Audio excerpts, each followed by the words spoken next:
Pokemon recently revealed the next installment for our mainline Pokemon games, and it's a sequel to Pokemon Legends Arceus called Pokemon Legends ZA. This is going to take us back to the Kalos region, and it's essentially the sequel to X and Y that we actually never got. But just how will these games impact the competitive landscape? Today, I want to break down why Legends ZA might actually be a very bad idea for VGC, and what negative impacts this could have in future generations, or even just in the final editions of Scarlet and Violet's format. But first, this is a pretty wild claim to be making, and we should probably establish why this might actually be a bad thing, starting off with what Legends Arceus actually did for VGC. So this is pretty easy to explain because, at least for Scarlet and Violet standards, the solution is simple. We probably will not actually see any impact. Pokemon Legends Arceus actually didn't affect Sword and Shield VGC at all, or even any formats really in between, as there was nothing that even remotely utilized the Legends Arceus Pokemon all the way until we got Regulation D in Pokemon Scarlet and Violet. However, there are definitely a lot of things that Legends Arceus did provide us that had some sort of an impact on Scarlet and Violet's VGC format. For one,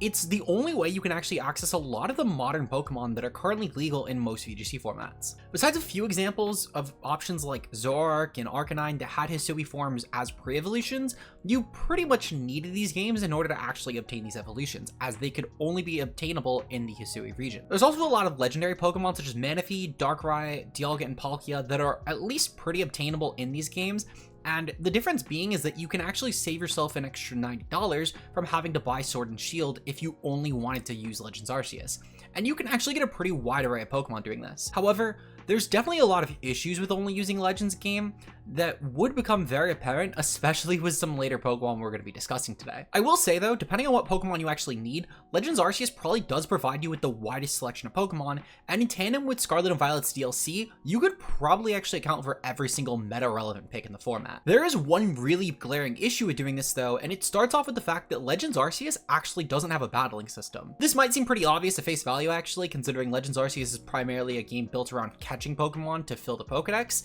but it actually does play a lot of factors into most of the issues with acquiring Pokemon. For starters, these games actually have no way to natively check the IVs, which actually proves to be a pretty big problem for accessibility. The only way you can really actually check the IVs of these Pokemon are bringing them to home in order to actually see if the Pokemon have the stats you want, since the stat system actually works fundamentally differently in Legends Arceus. While for Pokemon like Ursaluna, you could just bottle cap the bad stats, or just keep catching one until you find an option, or even just breed a Teddiursa in Scarlet and Violet and then evolve it in Legends Arceus and trade it back. This definitely does prove to be a big issue for a lot of our legendary picks. As Pokemon like Manaphy and also Darkrai, you pretty much need to hope you can just get a good one in order to have a Pokemon that's actually usable. And while these Pokemon don't have the weirdest IV spreads, there are some Pokemon in these games that definitely will be a nightmare to reset for. While most of these legendary Pokemon you can just catch in Scarlet and Violet anyway thanks to the new DLC, options like the Genies, for example, do need to really fear getting a really bad IV set,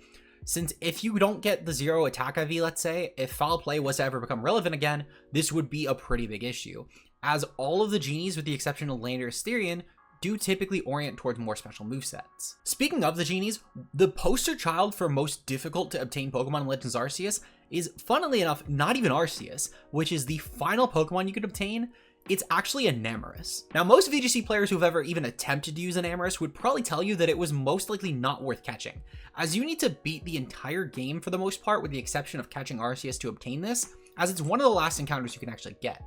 This means you need to beat the entire main story, catch most of the legendary Pokemon, including all 3 of the other Genies, and then hope your Enamorus has the right IVs. Especially considering the fact that Enamorus Therian needs both a low IV in its attack and its speed to be viable due to its Trick Room oriented nature, this proves to be quite a problem. Unlike options like Palkia, for example, which do still require similarly low speed and attack IVs, you don't have any other methods to actually obtain Enamorus, since Palkia at least had things like Ray Defense, for example, or more likely just transferring it from either BDSP or Sword and Shield. You can't really do that with Enamorus in Legends Arceus. You decide that you need to hope it has the IVs you want, or replay through the entire story again basically just to get a second attempt at this, since once you transfer this to home to check the IVs, you would have had to save the game, meaning you can no longer re-encounter Enamorus. Thankfully, Enamorus didn't end up proving to be meta-relevant anyway. While its Therian form does have a nice niche of being an incredible Trick Room sweeper that's immune to Amoongus's Rage Powder and Spore, and also underpaces a lot of threats like the Ursalunas, Iron Hands, and King Gambit,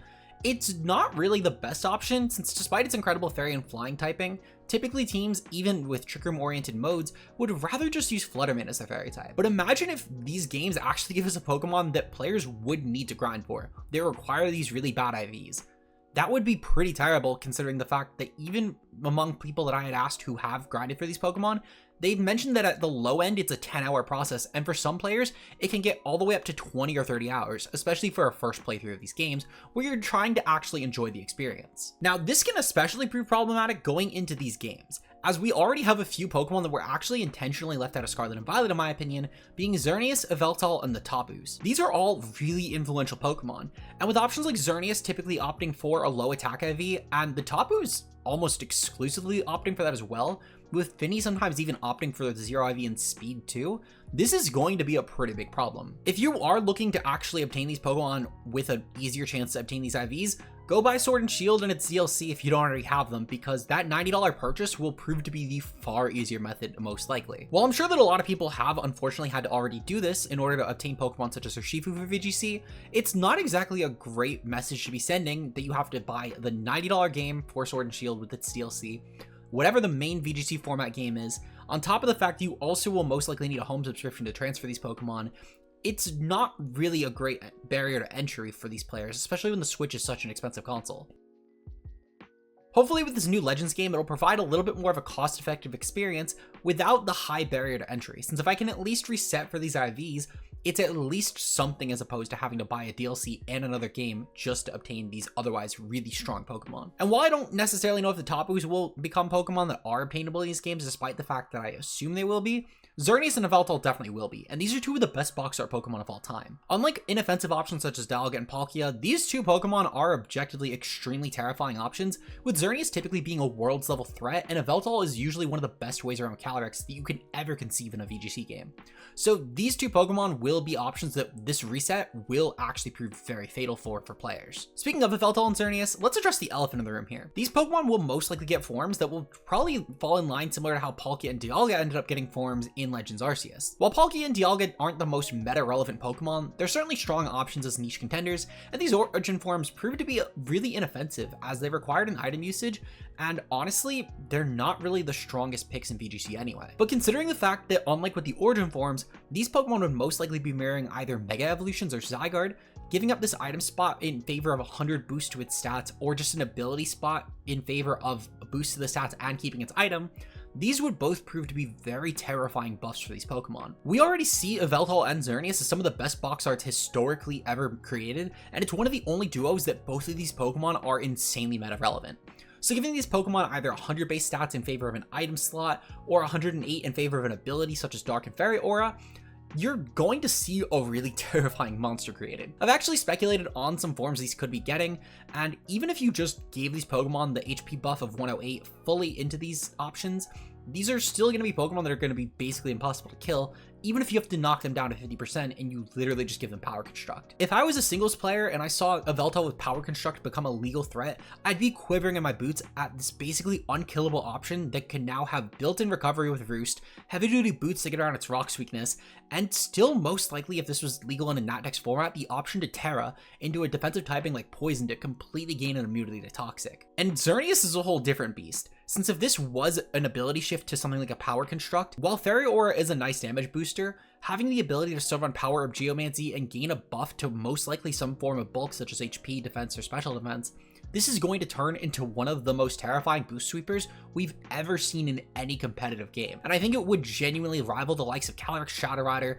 Mega Rayquaza, and Zacian in their best formats. I don't even mean right now, I mean in their best formats. Think about that. Introducing a Pokemon that would probably outclass all of them and really only actually be undermined by the likes of Eternamax and Eternatus. These games need to be very careful with how they give these Pokemon forms if they do receive buffs, as this could very easily turn into one of the by far biggest power creep sessions we've ever seen. And I really truly do hope at the minimum these are item locked Pokemon, because otherwise we're fucked. And at this point we've only really even talked about the legendary Pokemon, which at least for Yveltal and Xerneas, these are locked to just restricted formats, but we do have a lot of other potential things things that could be introduced through a Legends game that it would still be very much nightmarish to reset for. There's still options to give things like Delphox and Chestnut potential Battle Bond forms to match Greninja, or even Float Eternal that could just get completely released in these games finally. And both of these Pokemon are actually some of the most likely candidates to be really screwing over us if they were given IVs that were difficult to reset for. As I mentioned in the beginning though, thankfully these will most likely not be problems we'll have to deal with until Generation 10, and maybe by that point we'll finally get an option to do things like a 0 bottle cap IV, but overall, this is still a pretty big what-if scenario here, as we don't really know what Generation 10 will provide, or even if these Pokemon will be transferable or legal in VGC to begin with. While I can only speculate at this point, I really hope that with the 7th generation of a competitive format through the official circuit, that we finally get a way to lower these IVs, or at least make it so Legends ZA doesn't have such high accessibility issues that Arceus provided when it comes to obtaining these Pokemon for competitive. Because otherwise, this will prove to be one of the worst games to ever receive competitive Pokemon in, since unlike with Legends Arceus, where these Pokemon that are all locked to really no actual way to check IVs are pretty inoffensive to competitive, ZI has the potential to give us some of the hardest to obtain Pokemon that are actually meta relevant, and unlike with options like Enamorus, these will prove to be mandatory games for players that will have no way to actually find good IVs. So hopefully you guys were able to learn about why Legends ZA might be one of the worst games for competitive we've ever seen. While I don't think these games will have their own actual VGC format,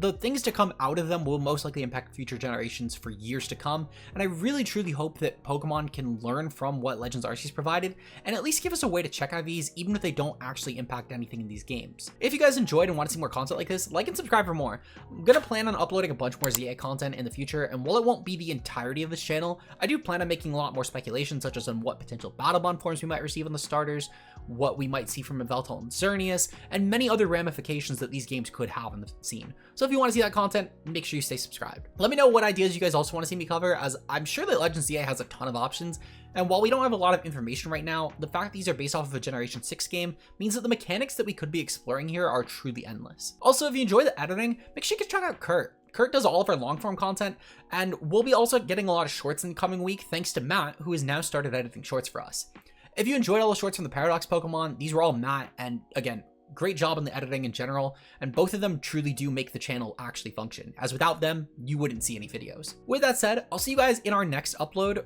and until then, hopefully you guys have a wonderful week, and I'll see you guys later. Peace out, guys.